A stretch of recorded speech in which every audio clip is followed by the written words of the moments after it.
할렐루야. 오늘도 하나님의 은혜와 축복이 여러분과 여러분의 가정에 충만하시기를 주님의 이름으로 축원을 드립니다. 우리 함께 앞뒤좌우 형제 자매에게 같이 인사하겠습니다. 당신에게 좋은 일이 일어나고 있습니다. 하나님의 축복의 산에 오릅시다. 하나님의 축복의 통로가 됩시다. 예, 감사합니다. 우리가 지금 예수님의 산상수훈 가운데 팔복의 말씀을 가지고 하나님의 축복의 산에 오릅시다 말씀을 나누고 있습니다. 지난주에는 심령이 가난한 자는 복이 있나니 그들이 천국을 얻을 것이요 하고 말씀을 드렸습니다. 하나님 앞에서 자신이 죄인임을 깨닫고 정말로 산산이 부서져서 나는 아무것도 아닙니다. 나는 부족해서 아무것도 할 수 없습니다. 라고 깨닫는 사람이 마음이 가난한 사람이고 그런 사람이 천국을 소유한다 라고 말씀을 드렸습니다. 오늘은 이 팔복의 말씀 두 번째 말씀인 애통하는 자는 복이 있나니 그들이 위로를 받을 것이며 라는 말씀을 같이 생각해 보면서 함께 은혜를 받기를 원합니다. 오늘 제목은 복되다 이 사람 애통하는 자여입니다. 여러분 혹시 스마일 마스크 증후군이라는 말을 들어봤습니까? 스마일 마스크 증후군. 여기 그림에 있는 것처럼 마스크는 스마일, 웃음인데 실제 자기 속은 지금 슬프고 아프고 고통 가운데 있는 모습을 보게 됩니다. 항상 밝은 모습을 보여야 한다는 이 강박감에 사로잡혀서 화가 나거나 슬플 때에도 무조건 웃는 증상을 스마일 마스크 증후군이라고 이야기합니다. 우리가 살고 있는 이 시대는 긍정적인 사람이 성공한다 이런 인식이 있잖아요. 그래서 겉모습만 보고 사람을 평가하는 사회이기 때문에 이 즐거움과 기쁨의 감정은 강조되지만 슬픔과 좌절의 감정은 감추기 바빴던 현대인들이 제대로 슬퍼할 줄을 모른다는 겁니다. 그래서 진짜 감정을 표현하지 못해서 결국 마음에 병이 생긴다는 것이 스마일 마스크 증후군입니다. 그래서 어떤 통계에 보니까 우리 대한민국 사람들이 슬픔을 제대로 표현하지 못하는 사람들이 80%가 된다고 합니다. 어떻습니까? 여러분은 여러분의 슬픈 감정을 제대로 표현하고 있습니까? 오늘 주님은 우리에게 역설적인 말씀을 하시고 계십니다. 이게 뭐냐면 애통하는 자는 복이 있나니 그들이 위로를 받을 것이며 슬퍼하는 자가 복이 있다. 눈물을 흘리는 자가 복이 있다. 이렇게 말씀하고 있는 겁니다. 성경에는 이처럼 역설적인 말씀으로 우리에게 진리를 가르치는 것들이 있습니다. 몇 가지 예를 들면 살고자 하는 자는 죽고 죽고자 하는 자는 산다. 높이 되고자 하는 자는 낮아져라. 대접을 받기 위해서는 먼저 대접하라. 소유하기 위해서는 버려라. 이런 말씀들이 있는데 오늘 본문은 또 하나의 역설의 말씀입니다. 애통하는 자는 복이 있나니 그들이 위로를 받을 것입니다. 우리는 복이 있다고 하면 항상 기뻐해야 되고 즐거워야 되고 얼굴에 스마일이 있어야 된다고 생각하는데 예수님은 애통하는 자가 복이 있다. 슬퍼하는 자가 복이 있다. 눈물을 흘리는 자가 복이 있다. 그들이 위로를 받을 것이며 라고 말씀하고 있습니다. 그렇다면 이 팔복에서 말씀하고 있는 이 애통이라는 말이 무슨 의미인지를 생각해 볼 필요가 있습니다. 애통이란 무엇인가? 오늘 본문에 나오는 애통하는 자는 복이 있나니 해서 이 애통은 헬라어로 펜데오라는 단어인데요. 슬픔 또는 비관의 뜻을 둬서 헬라어 단어 중에서 슬퍼한다는 의미를 가장 강하게 나타내는 낱말입니다. 그래서 주로 죽은 자를 슬퍼할 때, 애도할 때 이 펜데오라는 애통한다는 단어를 쓰고요. 또는 이 죄에 대해서 통탄함을 나타낼 때 사용되는 단어가 이 펜데오, 애통이라는 단어를 씁니다.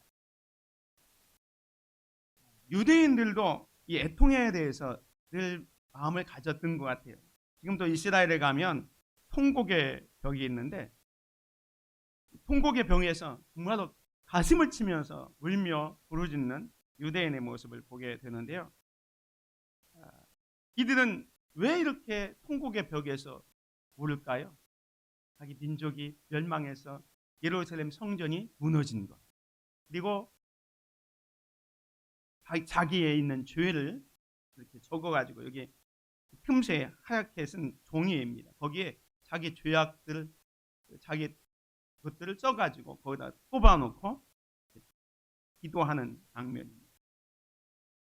아무튼 구약 시대도 그렇고 또 예수님 당시에도 이 애통에 대해서 말씀할 때 애통하는 자가 복이 있다라는 말씀을 합니다. 그런데 아까 말씀드린 것처럼 이 애통은 자녀가 죽었을 때 그 애통을 가장 크다고 봐서 이 애통을 썼습니다. 창세기 37장에 보면 야곱이 자기가 사랑하는 아들 요셉이 행방불명됐어요. 죽은 줄만 알았습니다. 그런데 요셉의 형들이 요셉의 겉옷에 그 피를 묻혀 가지고 와서 아버지, 이게 야곱의 채색 옷 아닙니까? 그걸 보니까 요셉이 짐승들에게 찢겨 죽은 걸로 판단이 됐어요.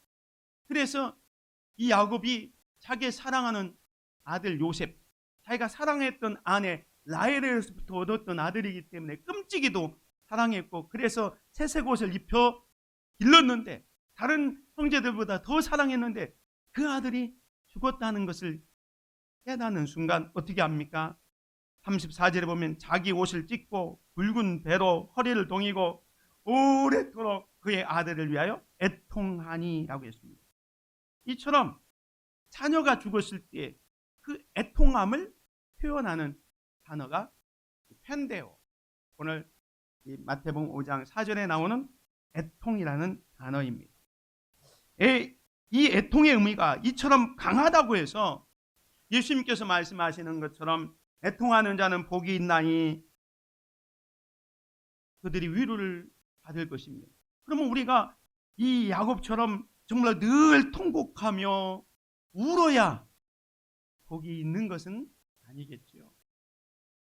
이렇게 자기가 사랑하는 자녀가 죽는 것은 아마 우리 일평생 동안 한 번 있을까 말까 하는 그런 고통과 아픔입니다.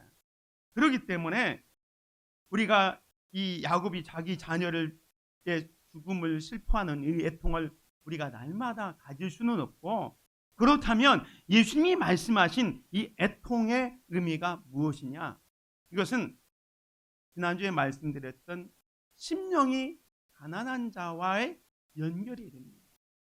심령이 가난한 자가 토하는 영혼의 거룩한 탄식을 애통이라고 표현하신 겁니다. 심령이 가난한 게 뭡니까?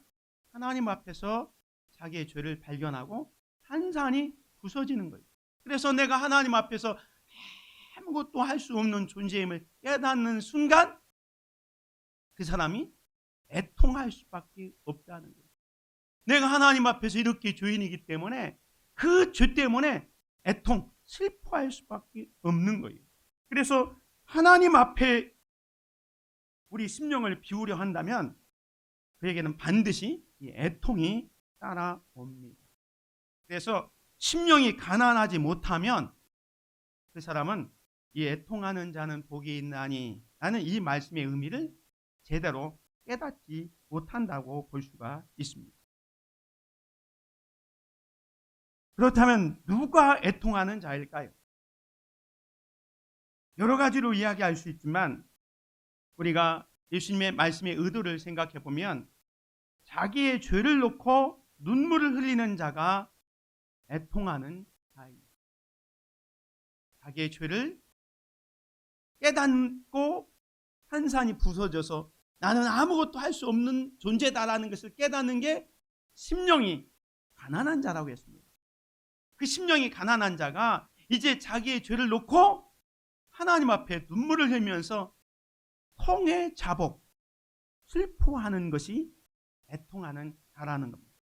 물론 오늘 저와 여러분들은 이미 죄의 용서를 받은 자들입니다. 할렐루야. 오늘 저와 여러분들은 예수 그리스도의 구속의 은혜로 죄 용서함을 받았습니다. 그러나 중요한 것은 여전히 우리가 죄악 가운데 살고 죄를 짓는 삶을 살고 있다는 거예요.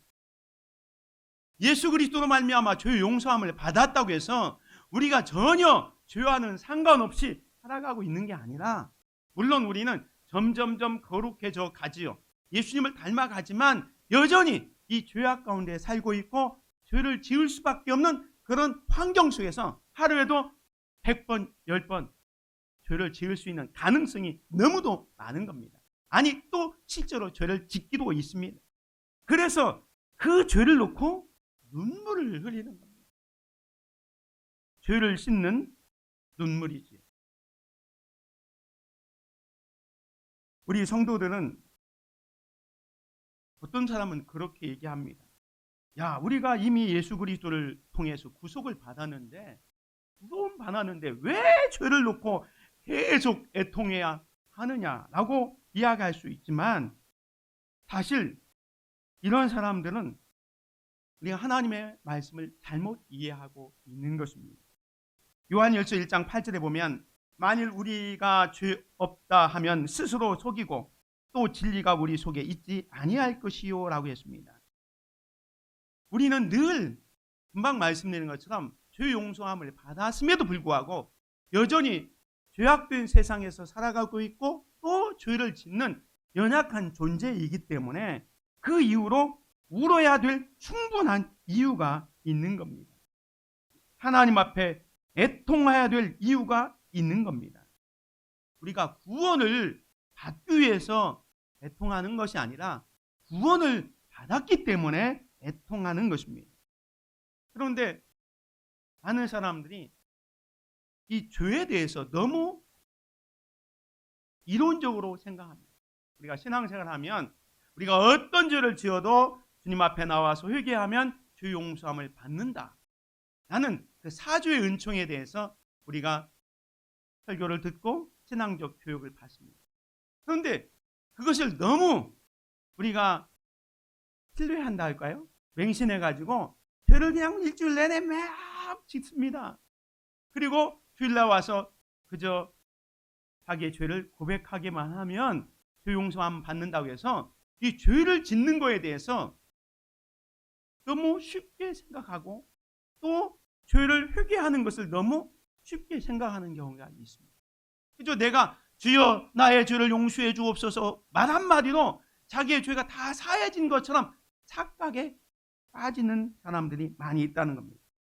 정말로 내가 그 죄를 놓고 진정으로 눈물을 흘리면서 통에 자복하는 마음이 없이 형식적인 회개가 들지는 않은지 우리가 우리 자신을 살펴보아야 한다는 것입니다. 신앙인은 끊임없는 회개와 참회를 하는 것이 필요합니다.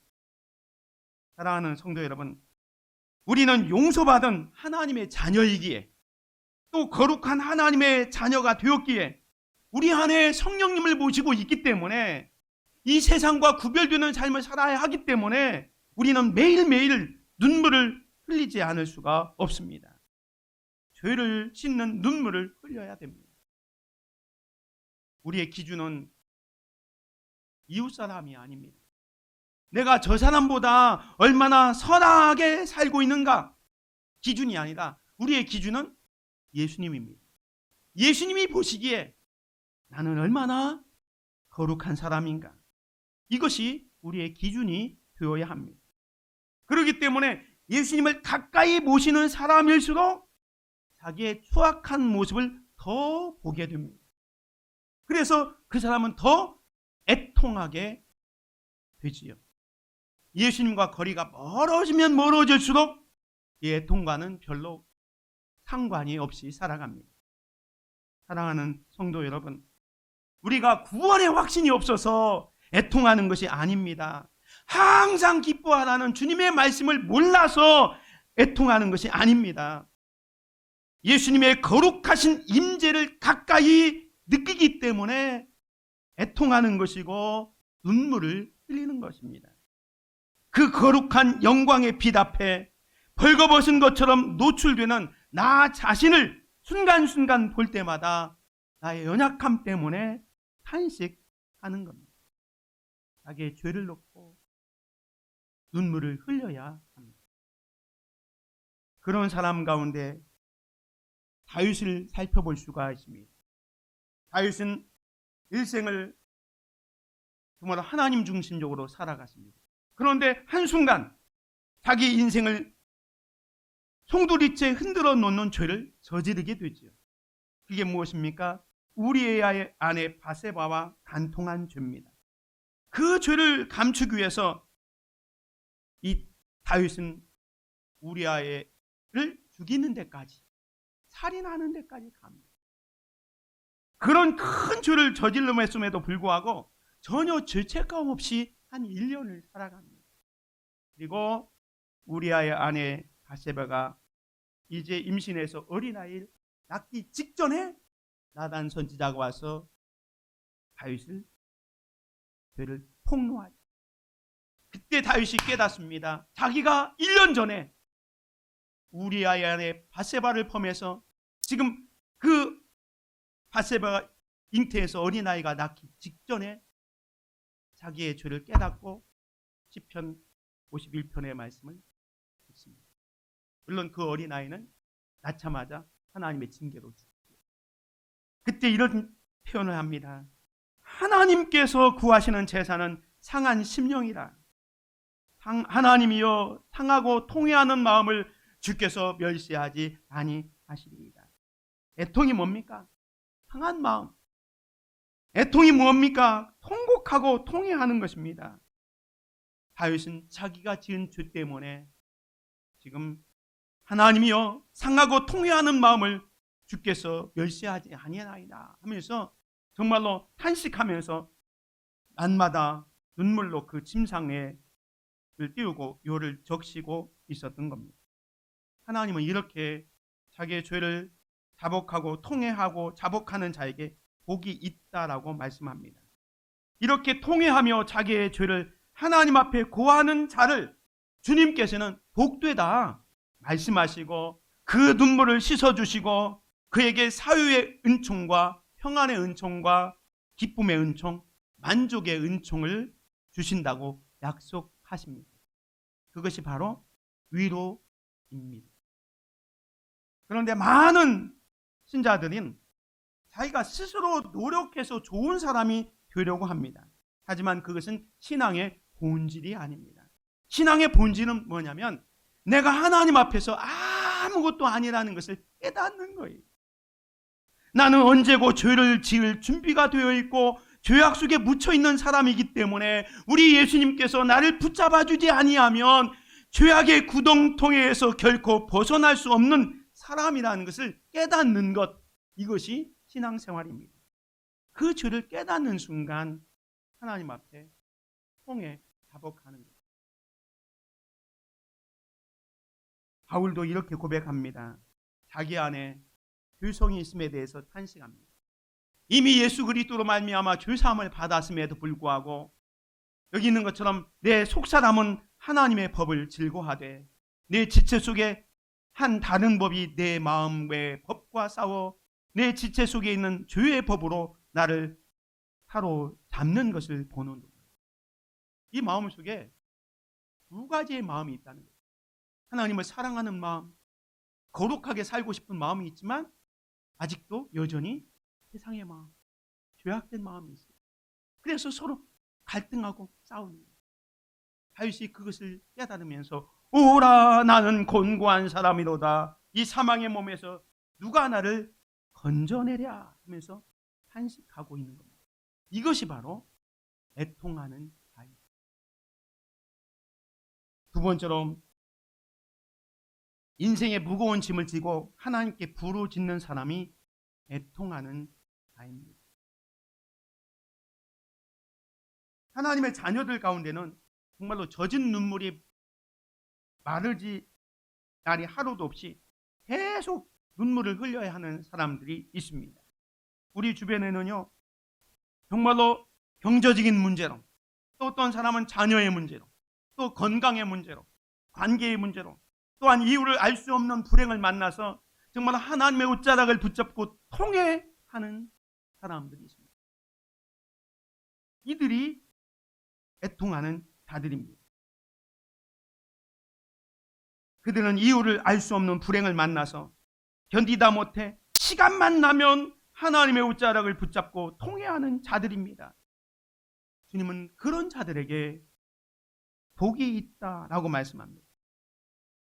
예수님을 잘 믿는 사람인데도 왜 가난은 떠나지 않는지, 왜 하는 일은 잘 풀리지 않는지, 왜 자녀는 탈선을 하는지, 왜 경쟁에서 뒤지고 있는지, 왜 나쁜 사람에게 속아서 경제적인 손해를 보고 있는지, 하루아침에 병이 들어 육체가 망가졌는지, 왜 억울하게 비난을 받아야 되는지 다 설명할 수는 없습니다. 다 설명할 수는 없지만 그래도 그 하나님의 백성들이 그 무거운 짐을 지고 날마다 눈물로 살지 않으면 안 되는 현실이 있습니다. 그래서 하나님 앞에 날마다 엎드려 기도합니다.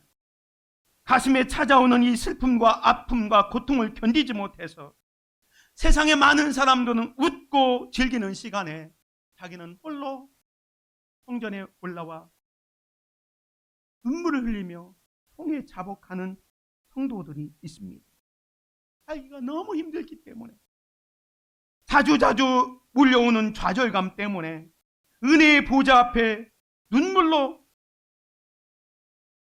하루를 보내는 성도들이 있습니다.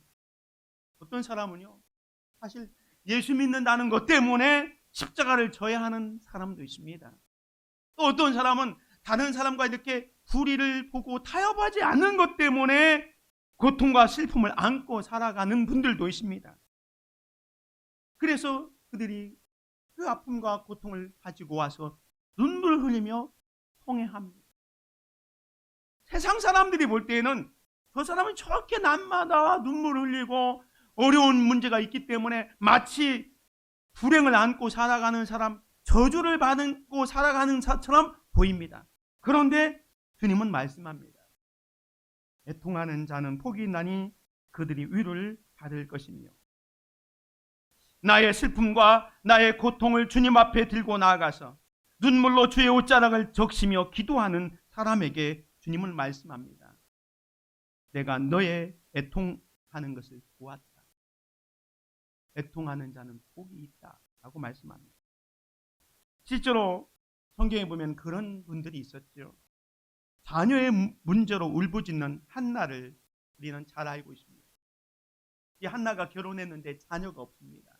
그래서 남편이 다른 여자를 만나서 아들을 낳았어요. 그래서 첩으로 온 이 분인나가 본처인 한나를 괴롭히는 겁니다. 그래서 한나가 너무너무 괴로워서 하나님 앞에 엎드려 기도합니다. 한나가 마음이 괴로워서 여호와께 기도하고 통곡하며, 여러분, 이 한나가 이렇게 자기의 문제를 안고, 자녀의 문제죠, 그 문제를 안고 가서 통에 자복하는 것, 이게 바로 애통하는 자의 모습입니다. 건강의 문제로 통곡한 히스기야를 우리는 기억할 수 있습니다. 열왕기하 20장 1절에 보면 그때 히스기야가 병들어 죽게 되며 선지자가 와서 왕이여 당신은 이제 병들어 죽습니다. 죽음을 선포하고 갑니다. 그때 이 히스기야가 어떻게 합니까? 히스기야가 낯을 얼굴을 벽으로 향하고 여호와께 기도하여 이르되, 3절 끝에 보면 히스기야가 힘이 통곡하더라. 자기의 건강의 문제를 놓고 생명을 놓고 힘이 통곡하는 거예요. 이게 바로 애통하는 자입니다. 사랑하는 성도 여러분, 여러분에게는 인생의 짐이 무엇입니까?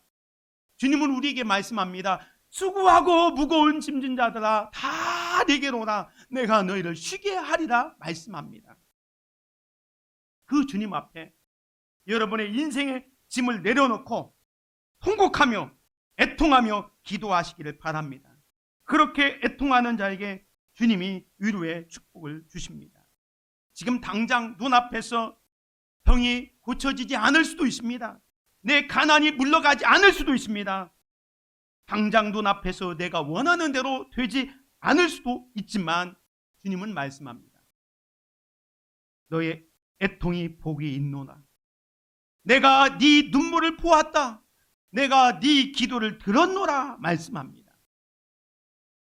우리의 눈물을 아시는 주 하나님이 오늘도 살아계시면 그 자체가 우리에게 위로요, 그 자체가 우리에게 소망이요, 그 자체가 우리에게 행복이라는 것을 우리는 고백할 수 있어야 할 것입니다.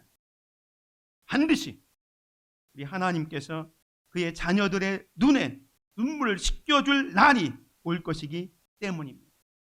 애통하는 자는 복이 있습니다.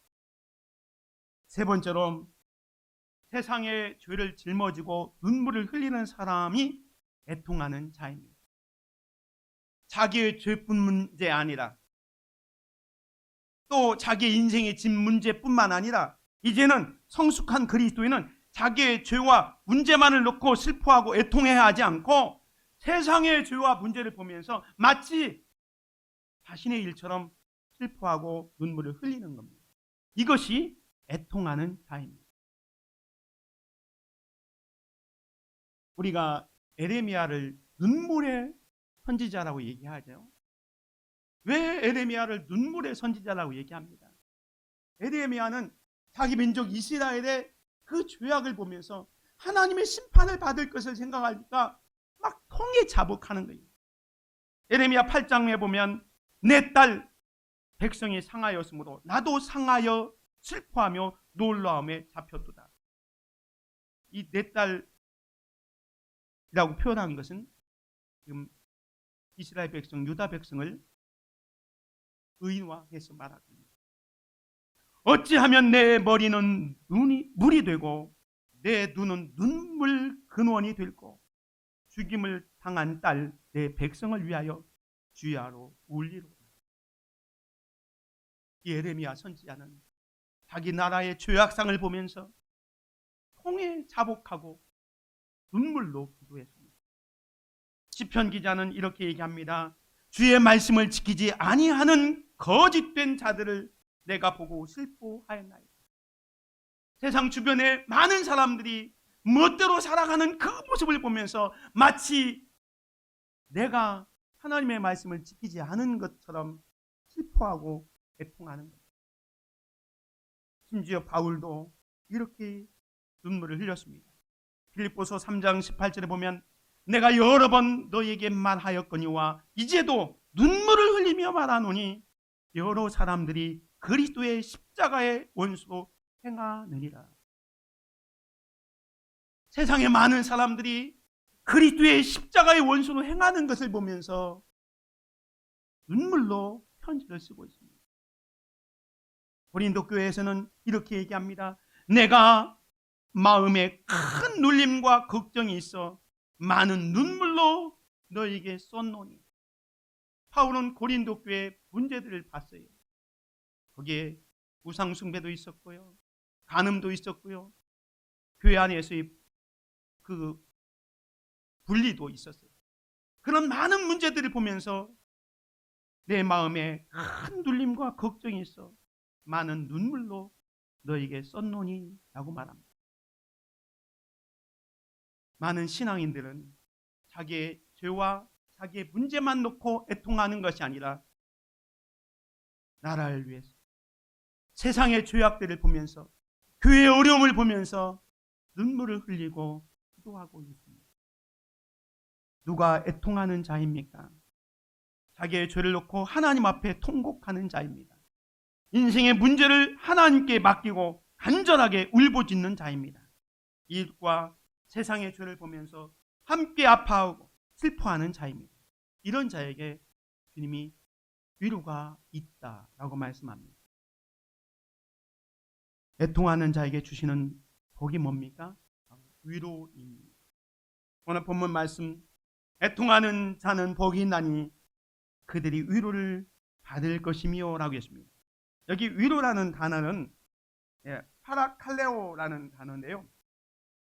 이 파라라는 단어는 곁에서, 칼레오라는 부른다라는 단어인데, 이거 합해서 곁으로 부른다라는, 자기의 죄를 문제를 가지고 애통하는 자, 인생의 문제를 가지고 통해 자복하는 자를 하나님께서 곁으로 불러주신다는, 그런 측면에서 하나님께서 우리를 불러주시고 위로하고 격려한다는 측면에서 애통하는 자는 복이 있나니 라고 말씀하거든요. 우리가 울어도 슬퍼도 아무리 애통해도 아무도 몰라준다면 그것만큼 더 서러운 일이 어디 있겠습니까?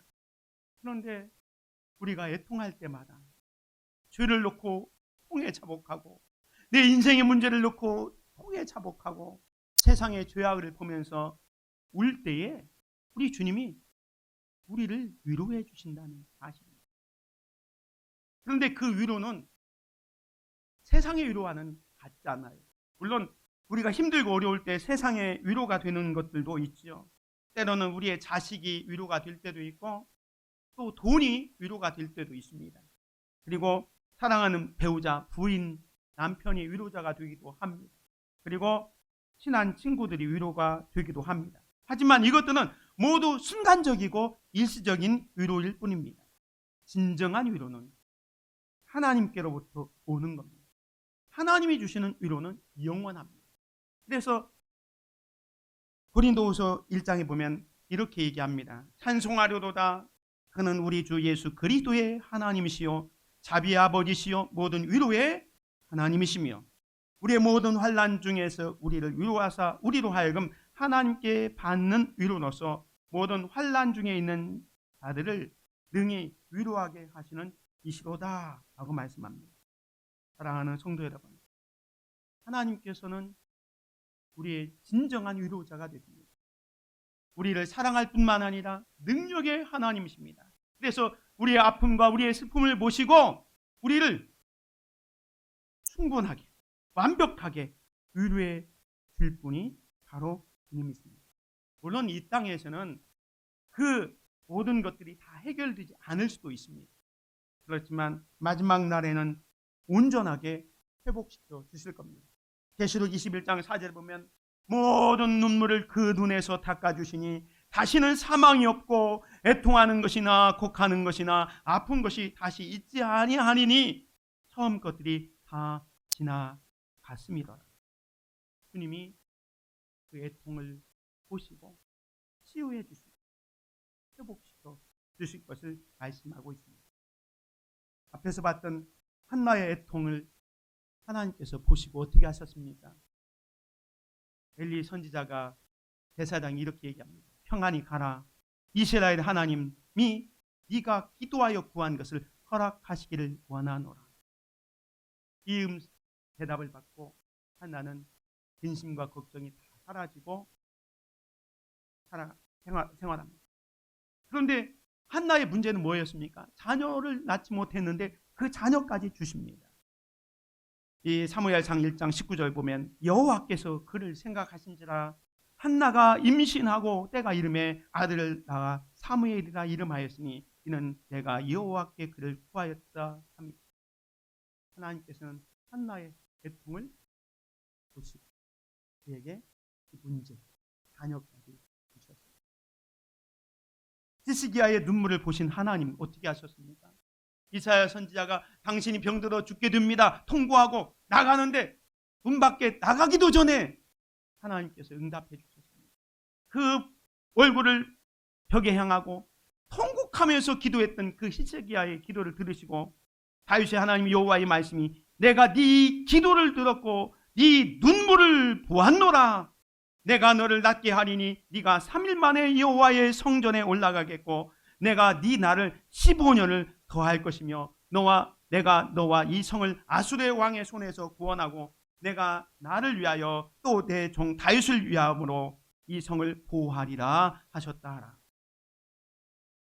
애통의 눈물을 하나님께서 보았다라고 말씀합니다. 우리의 진정한 위로는 바로 주님께서 오십니다. 그래서 히브리서에 보면 이렇게 말씀합니다. 우리에게 있는 대제사장은 우리의 연약함을 동정하지 못하실 리가 아니요 모든 일에 우리와 똑같이 시험을 받으신 이로되 죄는 없으시니라. 그러므로 우리는 긍휼하심을 받고 때를 따라 돕는 은혜를 얻기 위하여 은혜의 보좌 앞에 담대히 나아갈 것입니다. 주님은 우리의 모든 형편을 다 아십니다. 그리고 우리를 치유해 주시고 우리를 회복시켜 줍니다. 그래서 참된 위를 위해서 하나님께서는 예수님을 보내주셨고요. 예수님께서는 보혜사 성령님을 보내주셨습니다. 아까 위로라는 말이 파라칼레오라는데 보혜사가 파레크레토스잖아요. 같은 언어입니다. 성령님은 위로자입니다.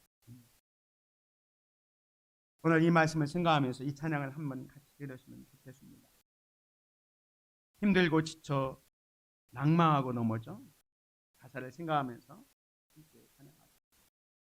힘들고 지쳐 낭망하고 넘어져 일어날 힘 전혀 없을 때에 조용히 다가와 손잡아 주시며 나에게 말씀하시네.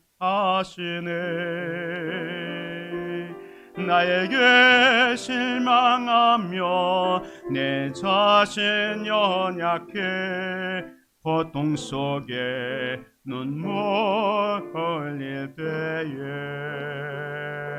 못자국 난 그 손께 눈물 닦아주시며 나에게 말씀하시네.